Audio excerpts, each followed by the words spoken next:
Hi, welcome everyone. This is Maite Mendez on my mission of spreading the voice of yoga, meditation, and other self-development techniques. Today, I have the pleasure and the honor to count on one of my teachers, and I can say friend, Simon Borg-Olivier.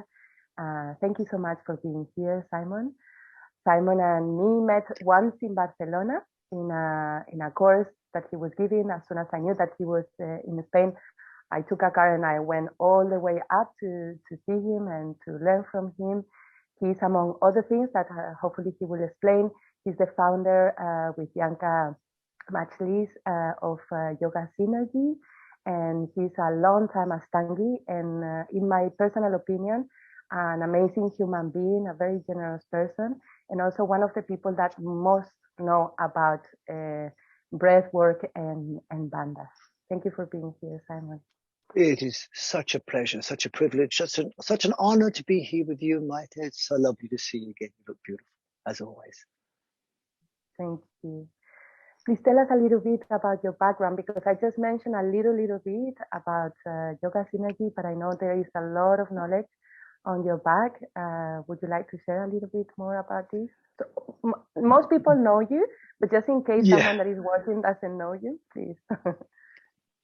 I was very lucky to have a lot of really good influences in my life. My father taught me how to hold my breath when I was 6 years old. He's a very established free diver, so he taught me how to hold my breath in. Then when I was 8 years old, I had a wonderful family friend. His name was Basil Brown from South Africa, from Rhodesia actually. And he taught me Uddiyana Bandha, Nauli, and Lauliki when I was 8 years old. And this carried me through my teenage years. Then when I was 17 years old, I had a Tibetan Lama who taught me a really good understanding of yogic philosophy and Tantra. And then after that, I went to study with the teachings of B.K. Iyengar, Kepatabi Joy, Sri Desika Chah, and all of them I met at different times of my life in Australia, in India. I made about 25 trips to India all in all. And I love India. It's fantastic. And then along the way, about 25 years ago, I did a degree in physiotherapy, which was my third degree in human biology, because I also had done a lot of other human biology before that. And then in the last 20 years, I've had a couple of Chinese teachers, and the most recent of which has been with me I've been with him for the last 15 years. And his name is Zhenhua Yang. And his family, in fact, his grandfather, I think, who's now 118 years old, is the last of the lineage of the bodyguards of the Emperor of China. So I feel like I've been really blessed to have fantastic teachers of traditional systems of posture, movement, breathing, mental control from Japan, from India, Tibet, China, indigenous Australia, South America, South Africa. And I've tried to sort of get, the common threads of all of this, make it resonate with my understanding as a Western medical scientist, physiotherapist. And I feel I've got some semblance of the truth. And I try and apply it to how the modern body needs to be treated, because our modern bodies are not the same as the traditional bodies that did yoga hundreds of years ago. That's my short story. And we have all of this wisdom, all of these different teachers coming today in you to be shared. I'm super blessed. I hope I do them a good service. They're good teachers. Yeah, so you do. Before we enter into the yoga world and or including it, maybe in your own opinion, what does make us happy? In your own experience, what does make us happy, and what does make us become better human beings? And I'm asking that genuinely because it seems that some people really have a lot of fun not going towards becoming a better human being. So what is your understanding of this in your own experience? Okay, well, there is 3 types of health we have to look after: our physical health, physiological health, and mental health. Physical health is the state of our muscles and bones. It's our muscles and joints. Flexibility, strength are aspects of physical health. Then there's physiological health, and they're things to do with energy levels, nerve systems, immune system, digestive, reproductive. That's obviously very important, especially for long-term ongoing health. Then on top of that, there is mental health. And mental health, of course, is probably the most important, because someone can be very healthy physically and have lots of energy, but if they're not happy, that's actually quite traumatic. So what we have to do is understand all three of those types of health, physical, physiological, mental, are all related. So what we do is to get good health, you want to have a pain-free, functional body. You need to have also a good immune system, digestive, reproductive, healthy physiology. But the most important aspects of physiology are to have blood flow, which is enhanced, which means you're warm and you have lots of energy. And the other important thing about your physiology is to have the nervous system in that state, which we call the state of rest, rejuvenation, relaxation, regeneration, which technically is called the state of parasympathetic nervous system dominance. And most people have heard of the other type of nervous system dominance, which is sympathetic nervous system dominance, which is euphemistically called the state of flight or fight or fear or freeze. If that state dominates, then what happens is the body's always stressed. It's always feeling like it's running away from the perceived enemy. And what happens is, like an iPhone in low power mode, when the body's in flight or fight, all its energy goes towards thinking it has to run away or fight. And so it turns off what it perceives to be as non-essential functions, such as immunity, reproduction, digestion. These things they can do later. We don't need to create new cells. We need to run away. We don't need to digest food. We'll do that tomorrow. We don't need to, reproduce and make good immune health. We'll fix up those bits later. So in a state of flight or fight, you turn off your immune system, digestive system, reproductive system, and the dominant subconscious cellular emotions become those of fear, anger, aggression, lack of safety, lack of trust. Doesn't sound like yoga to me. So what we want is to have a parasympathetic nervous system dominance where the body thinks it's safe. The cells feel safe and they've got the time and energy to create immunity, immune health, so they can recover from sickness or injury. They've got their digestive systems going to bring in new building blocks to fix up the injured part, take away the toxic broken down bits. And you've got healthy circulation flowing to transport them in and out. And you've got good reproductive health in a state of parasympathetic dominance. In a state of parasympathetic dominance, the reproductive system acts not just to create fertility and good sexual function. Reproductive system is about regenerating your cells. It's what allows you to be 100 years old and have skin like a baby. But of course, if you're 35 and looking very fit, but your skin feels like leather, that suggests that your body may be physically strong, but physiologically it's aging fast. What we need is physical health, physiological health, and mental health. Now, the thing is, if your physiological state is one where you've got blood flow very, very easily happening with a low heart rate.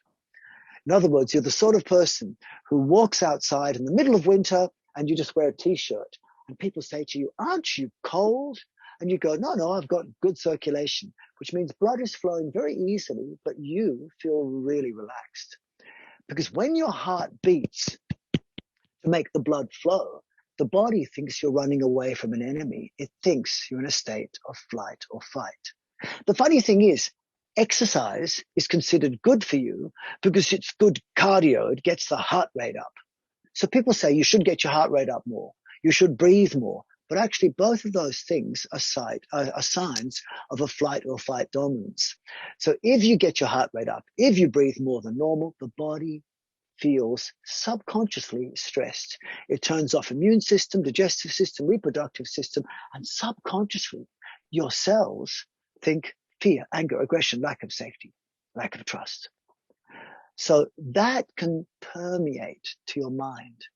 And without realizing, you start to feel this ongoing distrust, and it leads to unhappiness.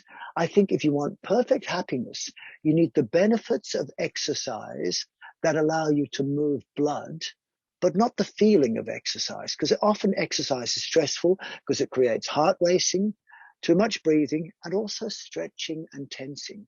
When you feel stretch, the body thinks something's wrong. When the body feels tense, the body feels something wrong. So we do want to be strong, but not feel tense. We do want to be flexible, but not feel stretchy. If you were to bend your elbow to cross your arms, you don't feel a stretch. But imagine if you bent your elbow and felt a stretch in your elbow. Your next thought would be, something must be wrong with my elbow. Don't look for stretch, look for flexibility. So the practices that we want to do are those that make us feel flexible, strong, but calm and with lots of blood flowing. And when you've got good blood flow with low heart rate and a parasympathetic dominance, where you tense less, stretch less, breathe less, think less, then what happens is you have lots of energy, but you feel really calm. Your immune system works well. You recover from sickness well, and you're reproducing your cells so you live long and prosper, and you get health, happiness, and longevity. That's the physical approach to getting healthy and being happy. But there's one more thing. You see, you're not going to be happy unless you have purpose in your life. You're not going to feel happy unless you feel connected to the things you're doing. So perhaps the most useful thing to appreciate for all of us is that the true essence of yoga, in my opinion, is the recognition that we're all connected as one universal consciousness, and that you and I are merely expressions of the same universal consciousnesses, avatars of the one universal consciousness. I am me, you are me, and you am I, and I am you, and we're all together. I think the Beatles said something like that once. But the recognition of that is not really going to help you unless you manifest it. And so a mother and a child do a very good job of really recognizing. The mother recognizes she's connected to that child because she felt the child grow inside her. She's totally connected. And even when the baby's grown up, I mean, my mother still treated me like I'm 6 years old, even up until I was 60 years old when she passed away. You know, so there's always that connection from mother to child. And what does a mother do for a child? Generally, they share their good energy. They share their loving information. That's what a mother does for the child. But that, I believe, is the thing that if you do that to another soul, that's the best way to connect with them. Share good energy and loving information. Give your energy, give your love. And then people listen to you. People communicate with you. If you shout at someone and steal from them, you're not going to get connection. It's disconnection.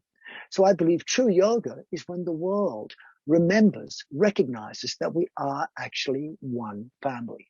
We are connected. Every human is connected to every other human. We're connected to the animals, the bees, the birds, and the trees. We're also connected to the earth. Every tribal culture, every indigenous culture knows this. Modern physics knows this. That modern physics says essentially we're a manifestation of consciousness. Who doesn't know it? Modern medical science. The science that says that we can be cured by putting pills inside our body. The science that says that if your joint hurts, you just replace it with another piece of machinery. This is mechanistic science. The world doesn't work like that. So what we want to get happiness is to recognize that we have connection and then do something about it. What we want is to share good energy and loving information with the people around us and help get us all connected. But how do you start this process? Inside yourself. Inside yourself, begin to share good energy and loving information inside yourself in your practice. How? The good energy is healthy blood flow with a low heart rate. The loving information is a dominance of your parasympathetic nervous system. And when you do a practice where it feels like you're in a warm bath being massaged by someone who loves you, you get the message of love and sharing. And that message you can then take to the world and share it with the world. So I believe it's important we have a purpose in life. And for me, you can choose any purpose. My purpose is to recognize that we're all connected as one and treat the world in that way. And so to start with it, I treat myself that way, that I'm connected, 50 trillion cells, all trying to work together to make one human consciousness. That makes my body healthy. If my body is healthy, physically, physiologically, mentally, then I'm in a much better place to help the world. So I believe our joy, our role in life is to have the purpose of enjoying our lives. Choose that. Recognize that happiness is a choice, not something you wait for. Look after our bodies and then help other people enjoy their lives. And this can be done inside yourself by moving good energy and loving information inside yourself. That was a long answer, sorry. No, I love it. I was just wondering what did I do wrong to get this flu going on, and probably it was just coping with a very cold condition without really being happy about it. So I wasn't very loving to myself, probably. I was just wondering also, yeah. Mm-hmm. I was going to say that often sicknesses like you've got are just the time where the body does its spring cleaning. You know, some people don't get sick because they're so stressed, their immune system is suppressed. So the fact that you can get sick is just a time your body's doing some spring cleaning. It takes a lot of energy to actually get sick. So that's why you probably feel a bit tired, because your body's cleaning itself. It's rejuvenating. It's not a problem. It's a good thing. The people who never get sick are the ones who are problematic. Good to know. I was wondering in which moment of your yoga journey did that shift happen from doing less, so from going to strong Ashtangi and contortionist. I remember you telling me what you did with these guys in India and how much fun you had with them. So I just wonder, from being a young boy that wanted to just stretch and strengthen the body, when did that shift happen in you? I had a lovely experience with Patabi Joyce. In about 1996, he was brought to Australia by one of my dear friends, Eileen Hall, who's an amazing Ashtangi herself. And so we had a fantastic class. Even though I'd been doing Ashtanga yoga for 10 or 15 years and had worked a little bit with Guruji in India, this was the first time he did led classes. And so the led class, it was part of a 3-week course. And he did the beginner level course in where he taught primary sequence from 5 a.m. to 8 a.m. There was about 80 people in the class. Then he thought, well, there's enough people, and he was keen to come to Australia. So he said he'll run an intermediate sequence class from 8 o'clock to 10 o'clock. And there was only 15 people. And they were the most fun 15 people I've ever seen in my life. I had such a good 3 weeks. Everyone in the room could do handstands, Viparita Chakrasana, backflips, TikToks, and, stick their legs behind their head. It was fun. And we had a great time. And at the beginning of the 3rd week, I got up on one day and went, I feel sick. And I don't know what I did to myself. Maybe it was a cleansing reaction, but I had massive headache, fever. And I thought, look, I've got to go. He'll be very upset if I don't go, but I won't practice. I'll just watch. So I had to take 2 aspirin. I had a big double shot coffee, and I had a big hot shower, and I dressed up in my clothes, left my shorts at home and got there. And I went to Guruji. I said, Guruji, today I'm really sick. I'm just going to watch the practice. I can't practice. And he goes, no problem. You practice. And I went, no, don't think you understand. No, I can't. I'm really sick. He said, get him some shorts. And I go, no, oh shit. And before I knew it, I had someone else's shorts on and I'm on my mat trying to practice. And I knew that I had to practice, but I had to be gentle. And so I've been telling all my students, be gentle, don't force. But what you say sometimes is not always what you do. So in my practice, I was often a bit harder than I should have been. All of us do this sometimes, especially when the teacher is watching. You push, you push, you push. And so I found that the only way I'm going to do this practice without vomiting or collapsing was to be so totally soft that it felt like I was doing nothing. But the funny thing is, imagine I'm doing a triangle posture like this, and there's one hand up in the triangle posture, and you make it really tense, and there's your triangle posture, and I backed off 95%. And my triangle posture didn't have the hand like this. The hand was like that. And my whole body went from super tense and stretched to 95% softer. But to anyone watching, it looked exactly the same. I still did the full forward bend, head to knees. I could still do up dog, down dogs. The only thing I couldn't do was the things that I'd been really forcing. Like at the time, for me, legs behind the head didn't come, unless I pulled.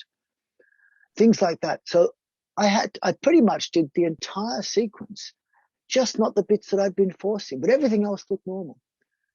So this was a big revelation to me, that if I back off, I actually got better. By the end of the practice, I wasn't sick anymore. This was a revelation. And this was 1995 or 1996. It's like, almost 30 years ago. And ever since then, I've had progressive shifts where I realize that it's better to bend less, tense less, stretch less, breathe less, think less. Because what we want essentially from our yoga is meditation.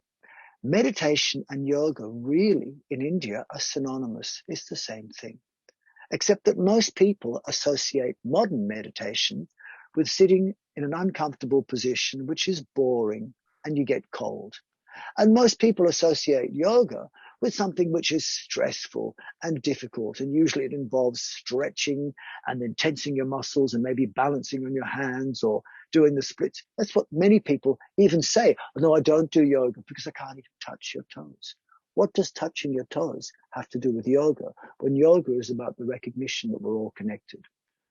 So the idea that yoga is about this is a bit false. The idea that meditation is just a passive place you get bored and numb is not true. What we want is the combination of what most people see as meditation and most people see as intense exercise, combine them together. So you're doing things in a way which is sustainable, engaging, effortless, calming, but invigorating at the same time. So you're moving blood while staying completely relaxed.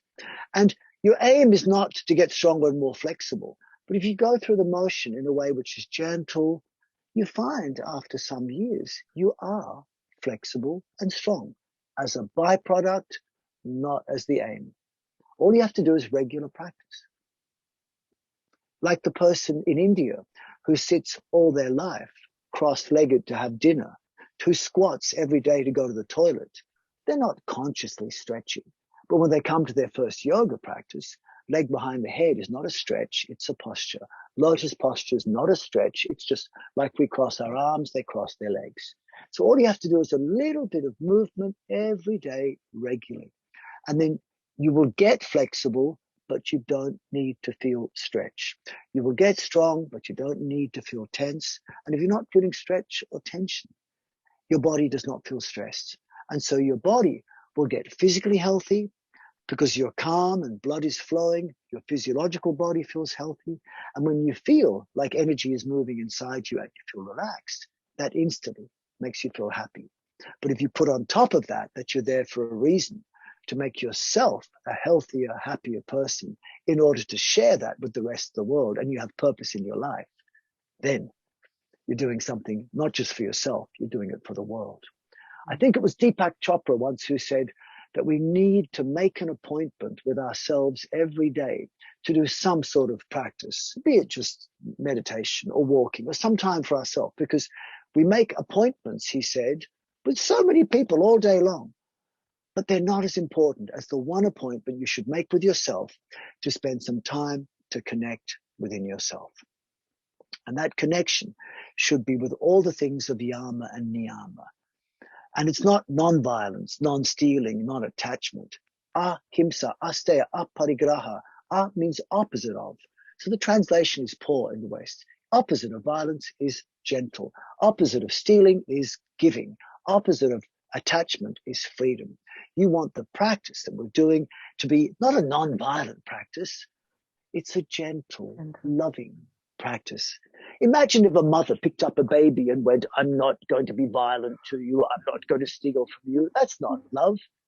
You've got to be gentle and loving. So that's why the mistranslation of the yamas in the West has actually damaged many people's approach, because they still approach with a no pain, no gain mentality, a survival of the fittest mentality. And these are outdated concepts. They're not real. They're not, nature doesn't work by survival of the fittest. Nature works by cooperation. Darwin was usurped by the governments who decided that, the Portuguese, the Spanish, the English, they dominated the world, usurped countries like Australia and South America, took over the indigenous cultures and said, it's okay, we're stronger, we're fitter, we deserve to rule here. And they just used the justification that they said Darwin's law says survival of the fittest. But actually, he never even said that. But that's what we get in our mythology. Yeah, we don't need that. I'm glad that you bring that in the conversation, because I explain sometimes to my students that there are two schools that describe pranayama in different ways. And it's this A that comes into action.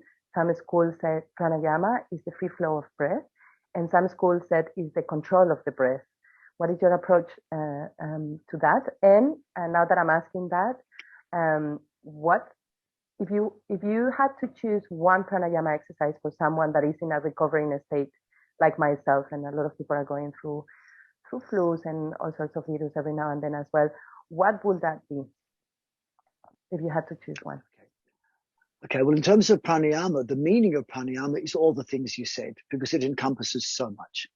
So all of that is included in the word pranayama. Sanskrit's a wonderful language. It's a hieroglyphic language. It's a symbolic language. All the bits stuck together all mean things. There's always symbology in words in Sanskrit. You know, so for example, the word hatha, as in hatha yoga. Often people think that hatha means force, but actually the word force from hatha comes from the subunits of ha and ta. And ha and ta, sometimes people say are sun and moon, but actually it's not sun and moon. It's to do with heat and coolness. And so heat comes from high pressure. Coolness comes from low pressure. So pressure is force per unit of area. So why is it called hatha yoga? Because you're physically creating regions of high and low pressure forces within your body to move the energy, to connect, to create yoking yoga inside the body. So always the words like prana, yama, prana, ayama, pran, ayama, all the bits all mean something. And all the meanings that people ascribe, probably everything is included in that meaning. Then if I had to say what is the best pranayama for people to practice, especially if they're newer, re-establish natural breathing in daily life. You see, most people know that sleeping is good for you. So what happens in sleep? Number one is that the breathing goes back to its natural state. And that natural state of breathing has got 5 components. The 5 components of natural breathing, and it's good if you check if you're doing these. Number one is when you breathe in, the breath feels like you're getting a gentle expansion quite low into the body.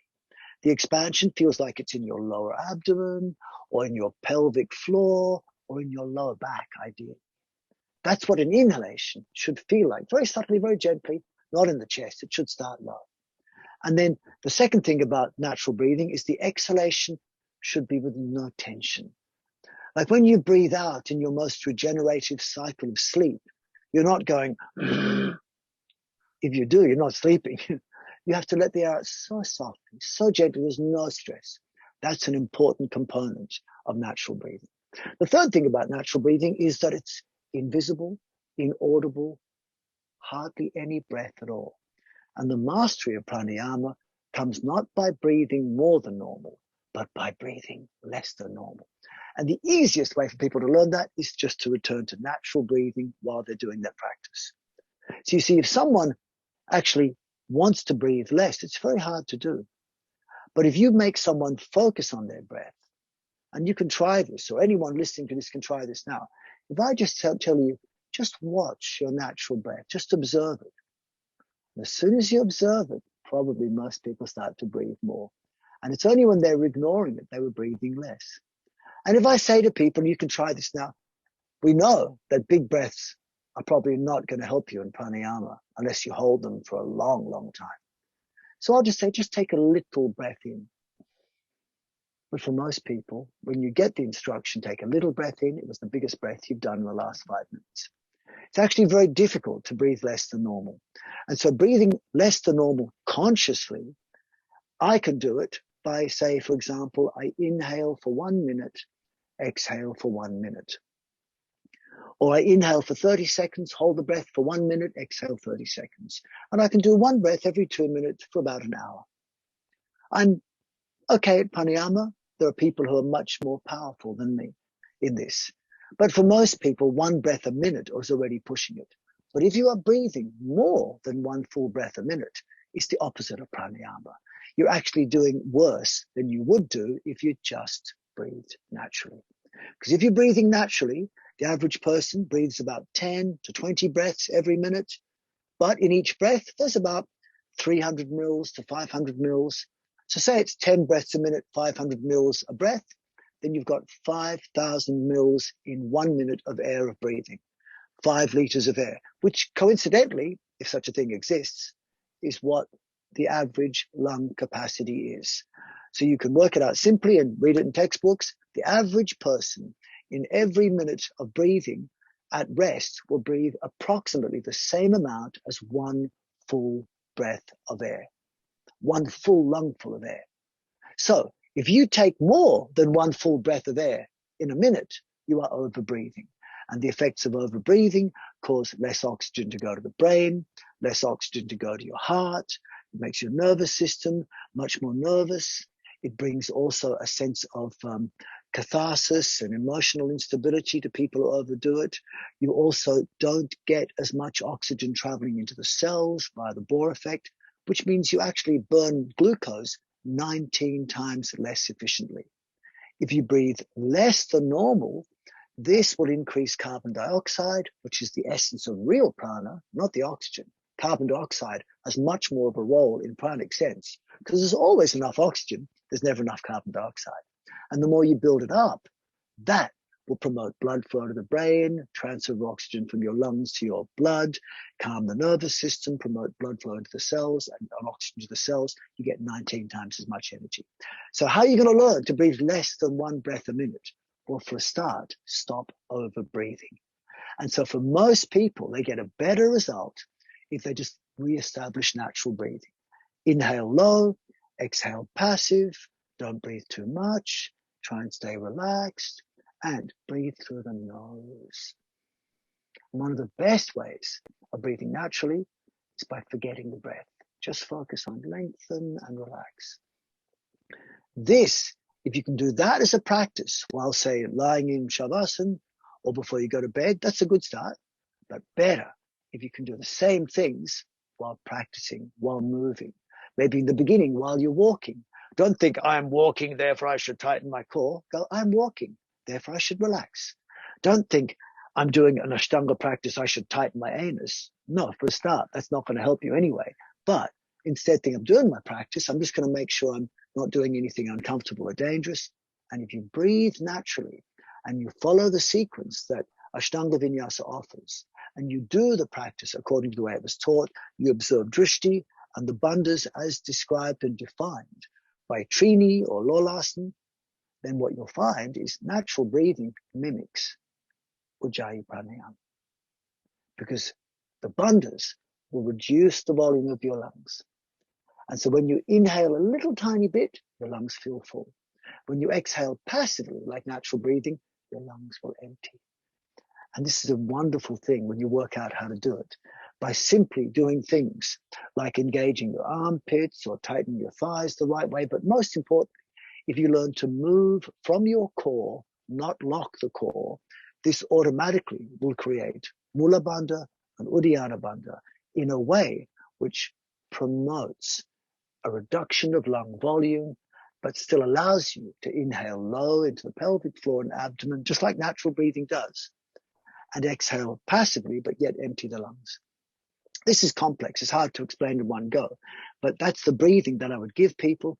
Tell them to breathe naturally at rest, and then when they're moving, move in a way that they will create firmness, but remain calm enough to breathe naturally and minimally like they were when they're asleep.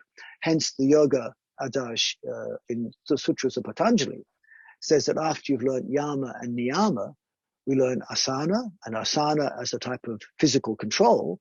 They say stira sukham asanam, where stira means firm, sukham means calm or happy, and asana is the physical practice. So what you want is firm but calm.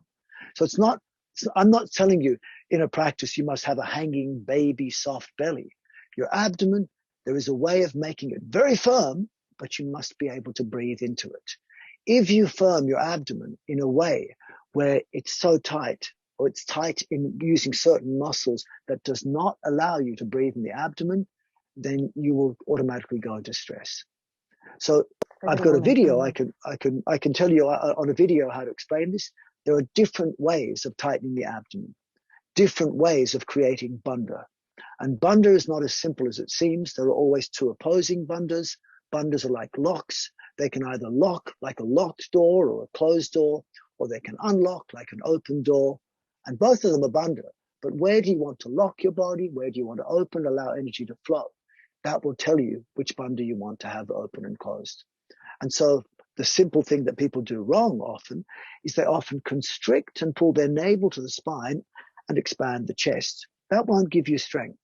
What we need more is to constrict the chest and expand the abdomen in a way that it's firm but calm. Look at my video on the Yoga Synergy YouTube channel. We can put a link to it perhaps. And it says, the title is it correct to draw the navel to the spine? Yes or no? Answer is yes and no. How do you draw the navel to the spine? What muscles do you use? How can you learn that? And then can you do it in a way where you can still breathe there? Yes. But most people who tighten their abdomen, most people who engage their core or pull their navel to the spine are doing it in a way which is ineffective, causes stress, locks the spine, disables the immune system, reproductive and digestive system, and just basically makes it really hard to move your spine. And instead, all the stress goes to the arms and legs, the shoulders and the hips. So it's hard to explain all this without showing, but hopefully we can link to some of my other work and you can see some of it. It's a pity So because basic pranayama. Two of the questions that I wanted to ask you, like the next question was about bandhas. I'm fascinated. I see bandhas as the gates of a water dam that you can do and move energy as you like. And I don't know if it's too much for this interview and you rather share the link. No, it's good. No, it's good. See, Bandha, like I studied Bandha a lot as a scientist, and I did research with real-time ultrasound and also with infrared camera analysis. So you can see by doing various activities where the blood is flowing and where the blood is not flowing and what muscles are turning on and turning off to make blood flow. Too much tension will block blood flow.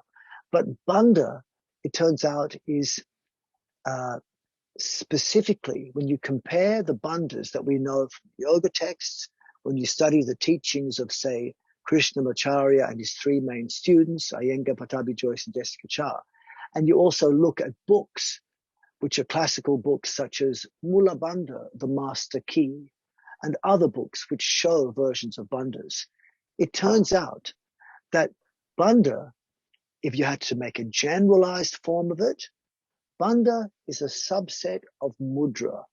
Mudra is a type of energy control. And so Bandha is one subset of Mudra.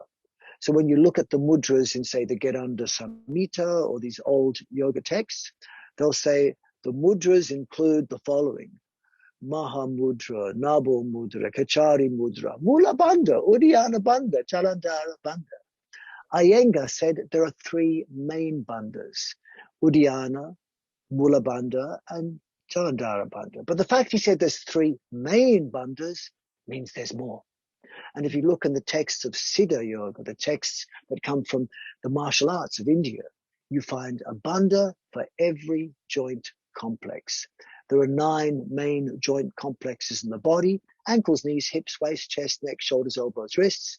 And you can have Mani Bandha in the wrists, Kurupara Bandha in the elbow, Amsa Bandha in the shoulder, Kati Bandha in the hip, Janu Bandha in the knee, Kulpa Bandha in the ankle. Some pronunciations differ, like Kulpa Bandha in some Sanskrit and some Indian languages is Gulpa Bandha. Sometimes the people call this a Hasta Bandha. But essentially, on a physical form, the Bandha is a co-activation, a simultaneous tensing of the muscles on either side of a joint complex. So, for example, Jalandhara Bandha comes when you bring your head down, which tightens the front of the neck, and your neck back, which tightens the back of the neck. And you can feel that. If you put your head down, front of neck tightens. Lift the head up, back of neck tightens. But if you move your throat forward, front of neck tightens. Move your throat backward, back of neck tightens. You have to move the two parts, neck and head, in opposite directions to create Bandha. Head down tightens front of neck, neck back tightens back of neck. And that is a Bandha, which is a lock to prevent pressure going up to the head. But there are always 2 forms of each Bandha, and I can simultaneously tighten both these muscles by moving my throat forward, which tightens the front of the neck, and lifting my chin upwards, which tightens the back of the neck. So throat forward, chin up is a type of Jalandhara Bandha. Head down, neck back is a type of Jalandhara Bandha. This is the open door, which will pull energy up to the head and allow blood flow to the head. This is the closed door, which prevents energy to the head. So in pranayama, if you're doing hold the breath in and you tighten your abdomen, which in the West they call a Valsalva maneuver, it's dangerous if you have the head up. You need to have your head down. Otherwise, tightening your abdomen can push pressure into the brain. You can get a stroke, you can faint, you could die. But if you're doing meditation, it's more appropriate to let the chin lift up and the energy can move up. So the idea of Bandha in that way applies to Mula Bandha, Uddiyana Bandha. They both have positive and negative pressure forms. Then also in the wrist, if I make the hand like this, that pulls energy up to the hand. It's not a relaxed hand, it's a lengthened fingers. Here, the palm is going forward, the fingers are going back, which tightens front and back of wrist. That promotes blood to flow to the hands. If you make the fingers flex and the wrist extend, that tightens front and back of wrist. The muscles feel just as tight, but the closed fist pushes blood down away from the hand. Lengthened fingers pulls blood toward the hand. You can create Bandha at every joint, and you can make it so that the blood will flow through that joint or not flow through that joint. And in that way, certain postures will irrigate parts of the body and other postures won't, depending on how you do them and the shape of the poses. So this is Bandha. The most important thing to note is that it's general concept. It can be applied to any part of the body. The word Bandha is a Sanskrit word which in the English language came out as bandage. It's like a bandage around your wrist if you've got wrist pain. So when you make a Mani Bandha and you go onto the floor, if you're doing chaturanga or push-up position, you can't just leave the palm flat. You have to keep the palm flat against the floor, but you have to grip with your fingers as if you're making a closed fist. And that creates a structural stability and it helps push the blood away from the hand. Mm. If you spread the fingers on the floor, there's no Bandha there. It's just overstretch. So everything that we do in yoga could be applying Bandha. BKS Iyengar taught me these bandhas, but I had to translate it scientifically to understand what he was saying. He never mentioned the word bandha most of the time. He just mentioned it in his book. Bless him. But he was a genius. He did a very good job of getting these things to work. So that's a short story. On my book on the applied anatomy and physiology of yoga, we discuss the 9 key bandhas. They're 2 opposing forms, which is like 18 different bandhas throughout the body. But of course, there's 2 sides to the body, so there's actually 36. Yeah, I was going to ask you that. I love the approach of one of my teachers. He's a Hatha Yoga teacher in regards of how Bandha and the energy applies to the mind. And his approach with Jalandhara Bandha, he said, if the mind is not clean and you're doing a strong practice, you're pushing all of this energy up to the mind. You're expanding that energy. So it's so important also to have a balanced mind in order to have open Jalandhara Bandha, because otherwise you're just feeding bad thoughts, which lead to bad emotions and therefore to an unhappy life. So I'm very fascinated about that. Yeah, if you can share a link about the, I know you have a lot of explanations about this. So if you have a link, we can share it later on, because I love it. All right, happy to. Yeah, it's lovely. I was wondering, I know that you went through strong recovery process once. You got injury big time. How was your yoga practice then? Was it like you explained? And it wasn't the Patavi Joyce one. It was after that episode. I remember you told me that you fell down and your body got really damaged. How was your practice then? Did you practice? Was it just practicing meditation? Can you briefly share about that? Look, I have injured myself in so many ways. I mean, I think the first thing I ever did really stupidly was I blew up a big chemical bomb when I was 15 years old and burst my lungs and had to be in hospital for 2 weeks with a burst lung. When I was 21 years old, I fell and I broke my neck. 25 years old, dislocated both my knees. 30 years old, stabbed by a machete in India, disemboweled my intestines. Had to take them out. Then I see over the next few years, I did things like dislocate shoulders, sprained wrists, pulled out ribs, did damaged lower back, bulged discs. And then when I was 50, the most major accident I had was falling off a large scaffolding on a film that I was part of. And I didn't know, but they were putting me in the role of a stuntman, and I'm not a stuntman. So I ended up falling headfirst 4 meters, breaking the fall with my arms, and that broke my elbow in 2 places, but it also damaged my shoulders. And unbeknownst to me at the time, it fractured my hips. And the hip fracture caused damage to the cartilage, and progressively over the next year or so, the cartilage just atrophied because there's no blood supply to it. It burst the blood vessels. And so then now I'm very careful. I never stop practicing. I always practice. If you can breathe, you can practice. But how gently you do it will always be the most important key. So I only move as far as I can, subject to no pain.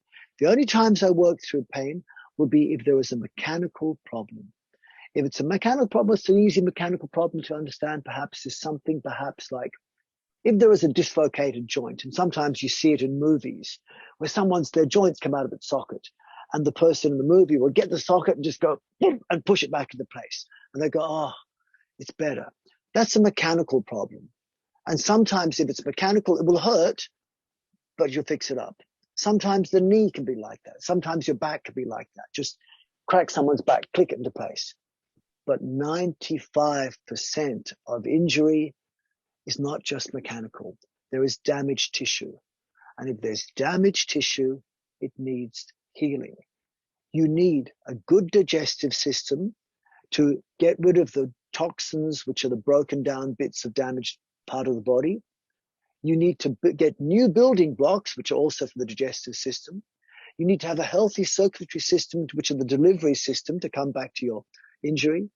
You need to have a healthy immune system, which is the architect of building up the new injured part. And you have a healthy reproductive system, which are the builders of the new part. So say, for example, the analogy was with a house. Like recently in the area that I live, there's lots of floods, and many of the houses around us got destroyed. The buildings were completely soaked, 17 meters underwater. I suspect that hundreds of people actually died around me.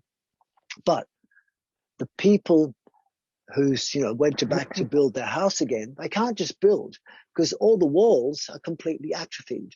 They have to take out all the old walls, bring in fresh building materials, and then they have to get an architect and they have to get builders. So you need actually 4 sets of people. You need someone to bring the fresh supplies and take away the old rotten bits. That is the transporters who are in our body, the circulatory system.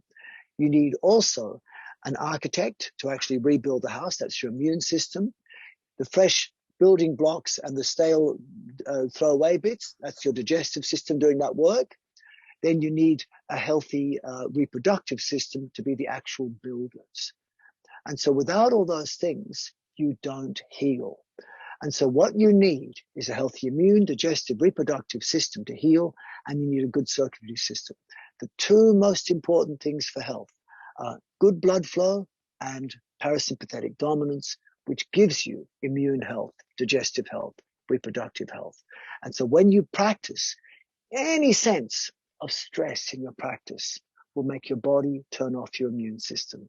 And that's why when I'm sick, I will always practice. So I want to move blood, but my aim is to move the blood while staying relaxed. If you feel stretch or tension, it's only going to help if it's a mechanical problem. But 95% of problems need fixing. And to fix, you need love inside your body. The biggest enemy of cancer is love. The biggest friend of cancer is fear, because fear turns off your immune system. So as soon as you feel uncomfortable, as soon as the stretch becomes a little bit more sensation than what you normally feel when you bend and move, that's when you lose the practice and it will not help you. And you might be stretching for ages and the injury is going to stay with you for years. What you need is to move in a way which moves blood but keeps you calm and avoids stretch, tension, and heart racing and stuff like that. There's still ways of becoming flexible, still ways of becoming strong, but you mustn't feel stretchy or you mustn't feel tense unless you want a very short-term physical result. And the short-term physical results, they work. And they worked for me in my 20s and 30s. By the time I got to my 40s, I'm going, things are not recovering as well. Then I realized I really have to make the practice to be enjoyable while I'm doing it, still feel good afterwards, feel good the next day, so you still actually are working towards a long-term future. But what many people do is they work hard in the practice, it's uncomfortable, doesn't feel that good, but the shavasana feels really nice. You know what? That's a bit similar to getting your head, banging it against the wall 100 times, and then stopping and go, it feels so good when I stop. That's not yoga. That's just suffering followed by stop suffering and go, gee, it's good when I stop suffering. To me, I get on my mat and it's got to feel like I'm about to enter a warm bath and be massaged by someone who really loves me. And who knows best how to love me? Me. You know that you get a massage sometimes and someone's massage, you go, I wish they'd just go a bit higher. No? And you can never communicate it. The best person to massage you is you. And so what we want in our yoga practice is a place and time where you spend some time with yourself to give yourself love so you actually heal, but also, and this is the important thing, you learn how to give love. Because giving love, you have to practice. But you can't just give love to anyone. You can't just walk up to someone on the street and hug them. Not everyone likes it. I got onto a bus one time and I was happy, so I smiled. And this guy, this Australian bus driver goes, what the fuck are you looking at? And I go, sorry, I was just happy. He didn't like the fact that I smiled. So now you realize that you have to actually find the right person to show love to. So what we do is we practice giving love on ourselves. Then you get the minor benefit of feeling the love, but actually everyone knows that it's actually a better feeling to give love than it is to receive love. And everyone knows this because usually at school, everyone had a friend that they just loved, but that person just ignored them, you know, and everyone probably had a person who loved them. And you just think, that guy, he's always following me. He's, oh God, he's such a pain. But that guy's going, oh, you're so beautiful. You're so beautiful. And they just love you, but you don't feel it. You just go, that's irritating. But if you're the person doing the loving, even if the person doesn't love you back, you go, oh, I feel like giving love is always much more powerful than receiving love. So what we want is to practice giving love. But you can't just give it to a person on the street. They might not want it. Give it to yourself first. And then you get this extra additional benefit of starting to look like a person who likes to receive love. And other people will see it. And they'll go, she looks like a girl who likes to receive love. Let's give her love. Because everyone wants to give love. You just have to find the right person. So it's a win-win situation. Give yourself love in your practice. Make it like you're having a warm bath and massaging. And at the end of the practice, you feel like, wow, I feel so good. And when you feel good after your practice, you want to share that loveliness. But if you do a practice that hurts and takes away your energy, afterwards you get up and you go, oh. Someone says, can you help? I go, I'm fucked. I can't do anything. I do my practice to get energy, not to push it out. I don't do a workout. I do a work in. A workout is what many people do in the gym. At the end of the workout, you have less energy, more need for sleep and food, probably more pain and suffering. At the end of a work in, you have more energy, less need for food, less need for sleep. It's now, for me, 10:12 p.m. And I just have one breakfast. more question. I just have one more question. I was just going to say first that it's 10:12 p.m. I haven't had breakfast yet because I don't need food until the late evening because I'm not hungry, because my practice feeds me. I had 3 hours sleep last night. I don't sleep much. I don't eat much because the practice supports me. That's why I was showing you my clock. I'm in no rush to go anywhere. No, and I know that, and I forgot to mention that we had such an amazing time in Barcelona, and when I was showing Simon around, and I could really witness what he eats and what he doesn't eat, and how little he eats, and how much energy he has. Because imagine him giving lectures for almost 12 hours non-stop, and still having the energy to go and sightseeing and meeting more people. No, what I was gonna, party. Soft party, healthy party. Yeah. Yeah, the last question. I mean, I would love to carry on. I could carry on. It's about that shift that you had, and like you said, you had also, you were very lucky to have so many teachers.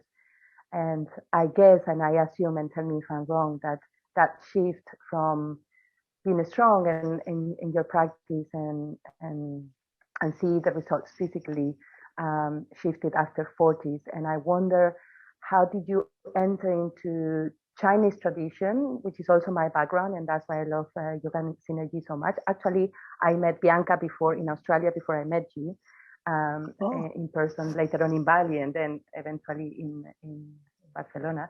So I went to Bianca's class, and I really, really love the approach, the Chinese approach.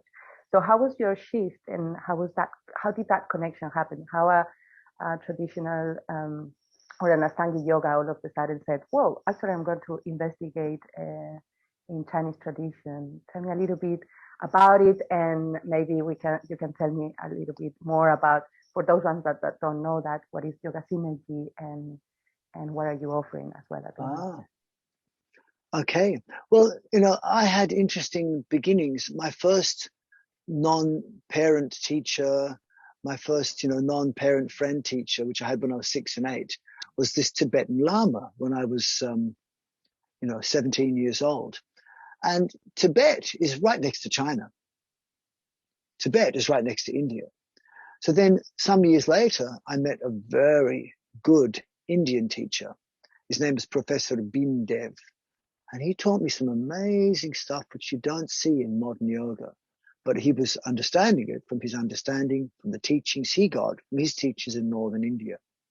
He could do things like put a metal pole into his eye, steel that you cannot bend with your hands. And he would bend the metal with his eyeball by breathing into his eyeball. He could put spear tips on his throat and bend the steel with his throat. He could lie on the ground and a steamroller would run over him and he would just lie there with pranayama. Amazing teacher. And then what I also noticed was that some of this teaching, very different to the modern yoga that we see today, it had this link to this Tibetan stuff I'd been taught earlier. Then I noticed also that I started doing physiotherapy. And in physiotherapy, this was like 10 years later, in the early 90s, we realized, Bianca and I, that it's not just muscles that we should lengthen in yoga. You also have to lengthen, or what's called tension, nerves. So we started doing practices where you tension nerves, radial nerve, median nerve, ulnar nerve, these sort of things. And these movements end up doing this.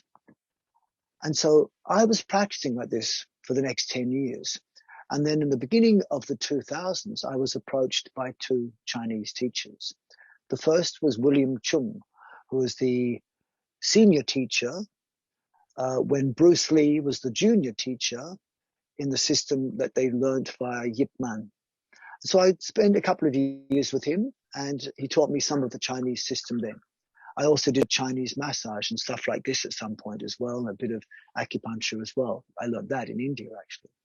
But then in 2007, I met Master Zhen Hua Yang, whose grandfather is now 118 years old, and his family was the last of the lineage of the bodyguards of the Emperor of China. It's very high-level stuff. And he approached me because he'd seen me do the yoga synergy practice with all of this. And he said, that looks like what I'm teaching. So he came to me saying, I want to be able to teach my family tradition to the West. And I think if I do it through the yoga path, people might listen to me, because he wasn't well known. So we had an exchange where I showed him my yoga synergy system. He showed me his internal movements. And this is how we created a synergy between it. So now I teach with the understanding he gave me. And I think some of what he teaches has elements of what I've seen of the yoga synergy system in it as well, and the understanding that we've shared. We do workshops together. So we've done workshops in Europe a few times, many workshops in Australia. I've got a couple of 10-day courses coming up with him in a few months' time. He's an amazing guy. He's a little bit older than me. He looks a lot younger. And he's very powerful. He can break rocks with his fingers like this, smash a rock. and he can move like lightning, 10 elbow strikes in a second. And so he's very, very powerful.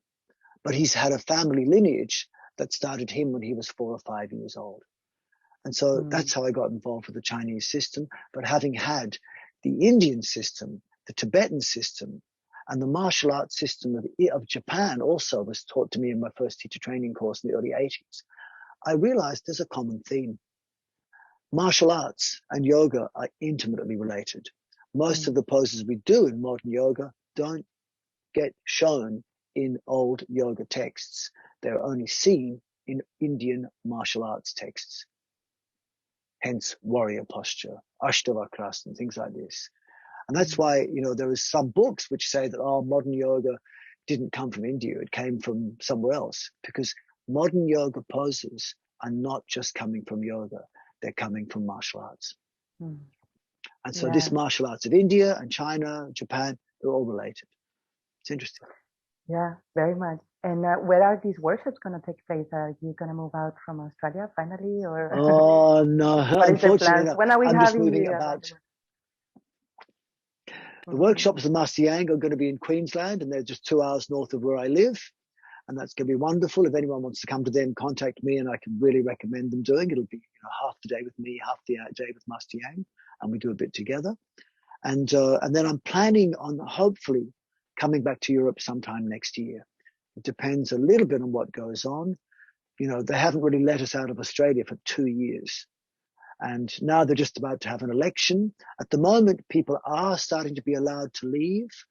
But when the election changes, that could shift everything. They might decide to go back to full lockdowns and everything else. Canada is in a similar place to Australia. At the moment in Canada, there's lots of restrictions on what you do, where you go, how you go, what you have to have done to your body before you can do any of these things, And to me, my body is sovereign. I'll choose to eat what I want and put inside my body what I want. No one's going to tell me what to do with my body. That's my right. But it does mean then that I'm a bit limited in what I can do. A few months ago, I went into a supermarket and they wanted to prevent me from breathing. They insisted I wore a mask over my face. And I go, no, I don't want to have a mask on my face. I was in a chemical explosion when I was 17. So I actually have a legal right to not wear a mask. But the police officer who saw me fined me $500. And I fought the fine, and I didn't want to pay $500, and I had a medical exemption, and I eventually took it to court a few weeks ago, and they added $200 more to the fine. She would not listen to me at all. And, I was going to fight it again, but I forgot. I left it on my desk, and they said if I don't pay it today, they were going to take away my driver's license.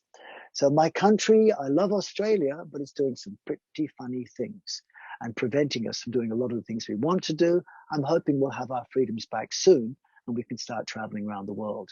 But I don't want to go out and then not be allowed back in. Of course. For some of the people who could not come back to Australia the last 2 years. And I've got family here, and I care about them. I've got 2 kids still, and my partner's here. So as a loving mother, let me act as a loving mother. Instead of thinking about all of this, let's put the energy, and I ask all the viewers of this video to put the energy on freedom and open borders to Australia, the same way that we think about rain when we send you water in the fires. So just imagine for a few seconds freedom of borders. Australia is coming to Europe and to other places in the world, and us as well, being capable to travel to Australia, which is, as you said, a very beautiful country, as I remember. So it's a very beautiful country. Is there any online program that people can follow, Simon, at the moment? Yes. Look, I have 2 websites. One is yogasynergy.com, and I do that with my business partner, Bianca Matchless, and we have some amazing programs.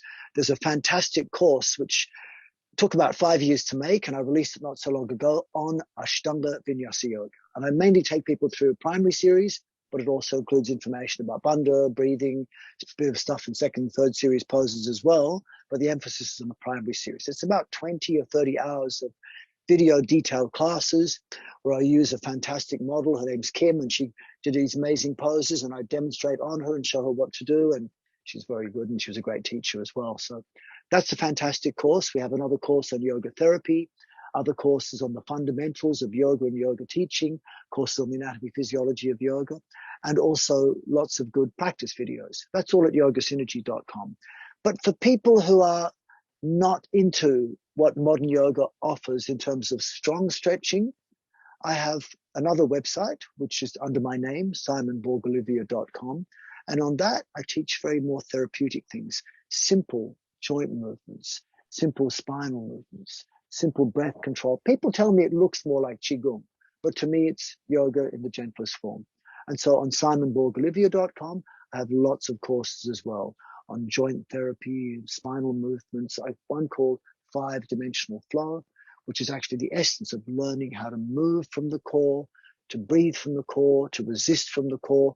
And it's the precursor of all the information you need to learn gymnastics, dance, modern yoga, therapy, and internal martial arts. And this is the course that I love the most, because it's the one that gives you the most freedom. We're going to share all the links on this video so people can access to you directly. Thank you so much, Simon. Like as I said, I will just keep on going, but I let you eat your fig. Lovely to talk to you. Thank you very, very much. We have fig season at the moment here in Europe. I love figs. I'd come back to you just to have the figs. Seeing you would be nice also. We'd have to eat them together then. That's okay, cool. We do that. Make sure that it's in the springtime then. Thank you so much for your time and for this interview. And anyone that wants to share anything in comments, please do so. And we will be happy to share more and more links about Simon's work. It's amazing. He's an amazing physiotherapist. So if you want to go into the more technical aspects of yoga or to the most physiotherapeutic points of view, pranayama, as you saw, bandha, chemicals in the body, this guy is a huge encyclopedia and it's a lot of fun, as you have seen. Thank you so much. Thank you. Simon, looking forward to see you soon. And may I say that your students are very blessed to have you. You're an amazing practitioner and a very wise goddess. Thank you very, very much. Thank you, Simon.